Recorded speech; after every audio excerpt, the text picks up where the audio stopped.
The presidential flag follows the chief executive around more than anything else, even his seal. It is the most formal way of denoting a president's presence, in life and in death. But it's changed a lot over the past 2 centuries. At one point, there were even 3 separate flags for different occasions. But why the confusion, and why did it take so long for there to be one definitive, official presidential standard? Once again, you've come to the right place. Welcome to Presidential History.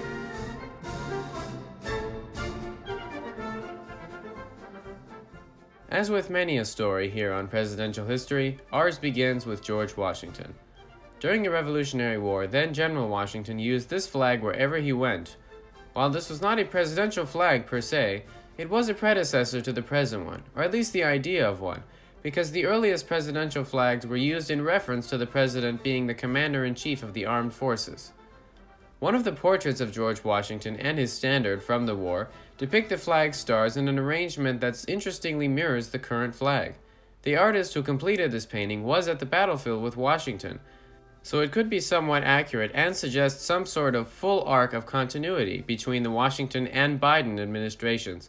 However, no official connection has been drawn, so we must move on with our story.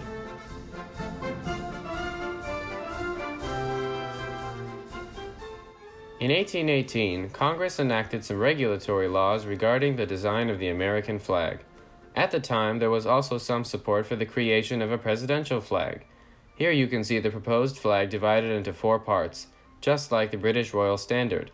Unfortunately, the flag was not adopted, but it does serve as an important part of our story, as it was the first attempt to create a presidential flag in the United States.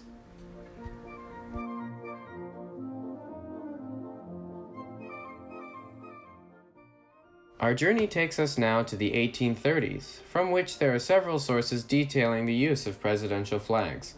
The first time was when President Jackson arrived in New York by boat in 1832, and when President Van Buren also arrived in New York by water in 1839. Articles describing both of these events included a description of a small, plain blue flag that was used on the boat that the president was on.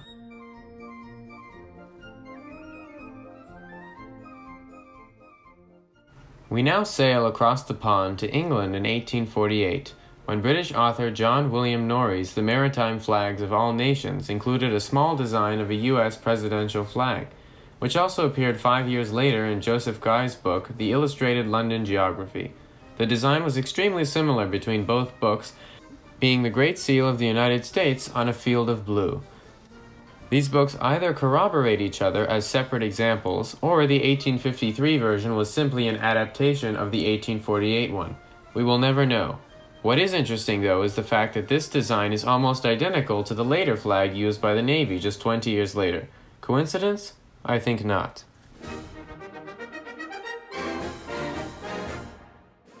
Five years later, the Navy published a book on signaling that instructed sailors to raise the Union Jack when the president boards a vessel.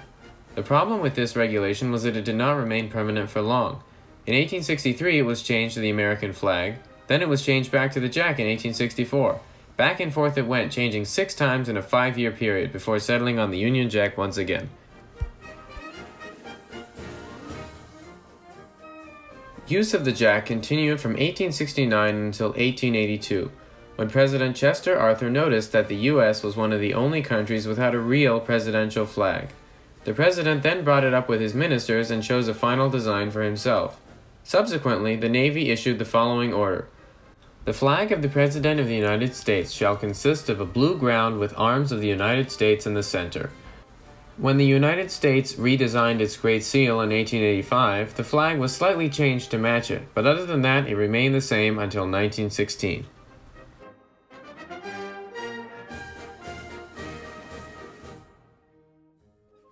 Once the Spanish-American War had begun, the Army began wondering why they did not have their own flag for the Commander-in-Chief.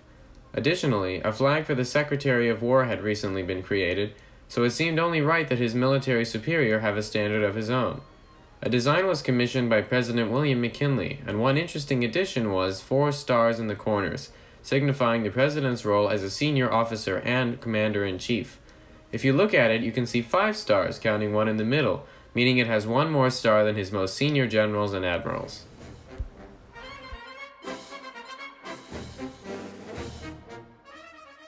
4 years later, a German diplomat asked about protocol regarding the president's flag, since the president had two flags at this point. This prompted President Roosevelt to combine the two and make one definitive design. This flag, however, was used only during times of peace, and the original two were used during times of war. This meant that there were now 3 flags, only complicating matters.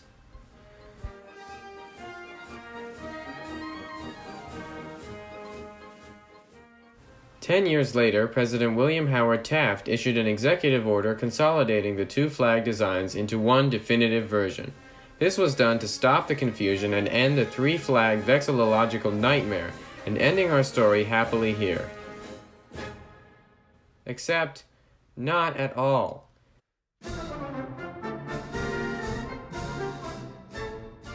It turns out President Taft didn't actually standardize anything. All he did change was the flag, not the color. Not color as in hue, color as in the ceremonial form of a flag, often carried during parades. Until this point in time, the presidential flag and presidential color were totally different, and Taft had neglected to issue an all-encompassing order, only making things worse. So instead of going from 3 flags to 1 flag to use everywhere, it went from 3 flags to 2 flags with a redesigned second flag. Finally, in 1945, President Truman put an end to the madness by redesigning the flag. The 4 stars were removed from the corners, and instead, 48 stars, representing the 48 states, were arranged in a ring around the seal. Also, the eagle's head was turned towards the olive branch, signifying a preference of peace over war, as we discussed in the Secrets of the Presidential Seal video, which you should really go totally check out. Link is in the upper right of your screen. Go subscribe and like to the channel. We'll see you on the channel page. This final design stuck, only changing to add the 49th and 50th stars for Alaska and Hawaii. And that, my friends, is how we ended up with the current presidential flag.